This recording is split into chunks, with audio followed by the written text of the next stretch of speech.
बिस्मिल्लाहिर्रहमानिर्रहीम। अस्सलामु अलैकुम। मैं हूं मोहम्मद इशफाक अंसारी एडवोकेट और आप देख रहे हैं मेरा सोशल मीडिया चैनल। आज हमने बात करनी है कि किसी भी बंदे को घर किराए पर देने से पहले कोई दुकान, कोई प्लॉट या कोई भी जगह जो है वो रहायशी तौर पर या किसी भी पर्पज़ के लिए अगर आप किसी दूसरे बंदे को देते हैं तो उसमें आपको इन फ्यूचर क्या मसाइल आ सकते हैं। एक दोस्त है, उसने अपना मकान जो है वो किराए पर दिया। आपको एग्जाम्पल के तौर पर समझाता हूँ, उसके बाद जो है वो आपको डिटेल समझ आ जाएगी। एक दोस्त था, वो दुबई में रहाइश पजीर था, काम के सिलसिले में वहाँ चला गया। घर उसका पाकिस्तान में था। उसने सोचा कि क्यों ना इसको किराए पे दे दिया जाए। जब किराए पर दिया तो मुख्तलिफ लोग जो हैं उसको लेने के लिए आए कि हमने यहाँ पर रहाइश लेना चाहते हैं किराए पर। तो 10,000 तय हुआ एक बंदे के साथ, मगर एक औरत ऐसी आई जो कि बेवा थी। बेवा औरत ने आकर कहा कि मैं बेवा हूँ, मेरे छोटे छोटे बच्चे हैं, तो आप काइंडली मुझे ये मकान जो है वो किराए पर 8,000 रुपये दे दे। जाहिर है कि वो बंदा बाहर है, दूसरे मुल्क में है और अच्छी अर्निंग कर रहा है। तो उसने कहा चलो कोई बात नहीं, सवाब की नीयत से उस औरत को जो है वो मकान दे दिया। अब उस औरत ने 6 माह जो है वो सही किराया दिया और उस किराए में कोई भी खलल नहीं आया। फौरी तौर पर ऑन द स्पॉट जो है वो हर 10 तारीख को जाकर वो किराया देती थी। मगर जैसे ही वो बंदा पाकिस्तान से गया तो उसके जो अजीज़ व अकारब पाकिस्तान में मौजूद थे, जब वो किराया लेने जाते तो वो टाल मटोल से काम लेते और ये सिलसिला जो है वो 4-5 माह जारी रहा। फिर जब उन्होंने थोड़ी सी सख्ती की तो उन्होंने कहा कोई किराया नहीं है, आप यहाँ से जा सकते हैं। अब उस बंदे की नेकी जो है उसके गले पड़ गई। किस तरह? उस बंदे ने तो ये नेकी की थी कि ये बेवा औरत है, मगर उस बेवा औरत ने जो काम कर दिखाया, उसने एक जाली डॉक्यूमेंट जो है वो तैयार किया जिसमें वो लिखवाया कि इस बंदे ने ये प्रॉपर्टी उसको सेल कर दी है।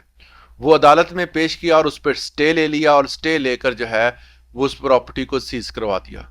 अब अदालतें भी जो है वो डॉक्यूमेंट्स की तस्दीक के लिए कुछ जो है वो पैरामीटर्स तय कर देती हैं, मगर वो इतने तवील होते हैं कि आपको उसको सही या गलत साबित करने के लिए काफ़ी टाइम लगता है। अदालत ने सिर्फ डॉक्यूमेंट देखा और उसको फौरी तौर पर स्टे दे दिया।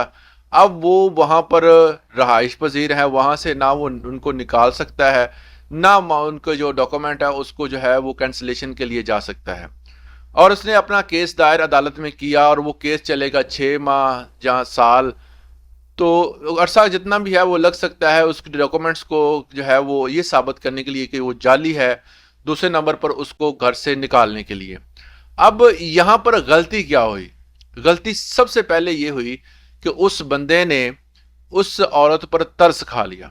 मैं ये नहीं कहता ने वो सारे एक जैसे होते हैं, मैं ये हमेशा ही कहता हूं कि आप ज़रूर जो है उनकी माली इमदाद करें, आप ज़रूर जो है वो उनको उनकी हेल्प करें, मगर आप भी कानून के दायरे में रहते हुए।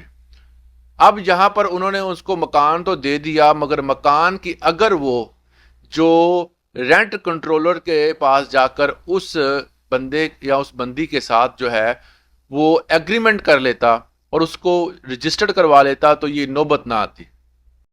इन केस ये नौबत आ भी जाती तो उसके पास एक लीगल डॉक्यूमेंट मौजूद होता कि वो उसको जाके अदालत में पेश करता और अदालत जो है उसको बाहर निकाल देती, घर खाली करवा के देती। अब ना उसके पास कोई लीगल डॉक्यूमेंट है, ना ही कोई ऐसा कोई मामलात हैं कि जिसकी बिना पर वो उसको घर खाली करवा सके। इसलिए जब भी अपना घर, मकान या कोई भी अपार्टमेंट आप किराए पर दें तो लीगल तौर पर उसको लाजमी तौर पर जो है वो रजिस्टर्ड करवाएं। अगर आप रजिस्टर नहीं करवाते, आप चंद पैसे बचवाने के लिए आप उसको कहते हैं जी कोई बात नहीं आप रह लें, आप किराया इतना देते रहें, तो इसमें भी बड़ी कबाहतें होती हैं कि आप खुद जो है वो अपने हाथों से कह रहे हैं कि ये आपका घर है और आप यहाँ पर रहें। इसमें और भी बहुत सारी कबाहतें हैं, जिस तरह कि एक बंदे का नाम पर, जिस तरह अगर बाप है उसके नाम पर प्रॉपर्टी है और बेटा जाकर एग्रीमेंट कराता है, ये भी गलत है। हमेशा एग्रीमेंट मालिक के नाम का होता है। अगर वही एग्रीमेंट वो अदालत में पेश करें तो अदालत में एग्रीमेंट पेश करते हुए आप ये कह सकते हैं कि जी मैं जो है वो एग्रीमेंट किया, वो ये मौक़िफ़ अख्तियार करें, ये तो मालिक ही नहीं है। चाहे वो आपका वालिद है या उसके नाम पर है, तो वो आपका मालिक ना होने की वजह से आप उसको बाहर नहीं निकाल सकते। एग्रीमेंट झूठा हो जाएगा। इस तरह जब भी आप, चाहे वो आप बाहर के मुल्क में हो, किसी भी जगह पर हो, एग्रीमेंट हमेशा मालिक के नाम पर ही करवाया करें। ये कुछ ऐसी हदायत होती हैं, कुछ ऐसे हमारे साथ जो भी बंदा अपनी जो प्रॉब्लम्स शेयर करता है, कोशिश करता हूं कि मैं आप तक, तमाम दोस्तों तक उस मालूमात को ज़रूर पहुंचाऊं, ताकि आपकी मालूमात में इजाफा हो और आप इस तरह के स्कैम, इस तरह के मामूलात से बच सकें। आज के लिए इतना ही। अगर आपको वीडियो अच्छी लगे, चैनल को सब्सक्राइब लाजमी करें। अल्लाह हाफिज़।